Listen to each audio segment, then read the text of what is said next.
Jim, the Sven Baertschi situation is still unresolved. What's the holdup in getting this guy signed to a contract? Well, you know, the obvious scenario seems to be that his side is looking for more money than the Canucks are willing to offer. I mean, Jim Benning has been, the Canucks GM, has been very efficient at re-signing restricted free agents, which is what Sven Baertschi is. They tend to have not much leverage, and Sven had no arbitration rights, so he really had no leverage. But obviously his side saw that Jim Benning paid a second-round pick for him, highly regarded.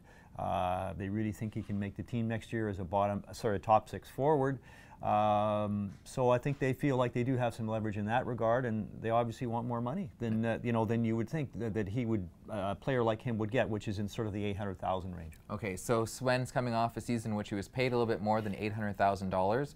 What's the right price for a player like this?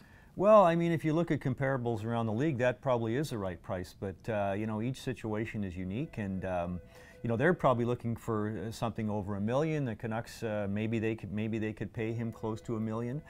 Depends on the length of the deal. If it's a 2-year deal, you know, maybe they get a better deal. But these things are nebulous, and it just depends on you know, where the line is, in the sand is. It's early days yet. I mean, when it gets into August and training camp is coming up, then I think then you'll see some pressure points. Okay, so if the Canucks can't sign Sven to a deal, where can they look? Well, that's an interesting question. I mean, you know, it was a pretty thin free agent crop this year. I mean, I suppose they could, you know, look in the remainder bins and see if there's a forward there that they could sign.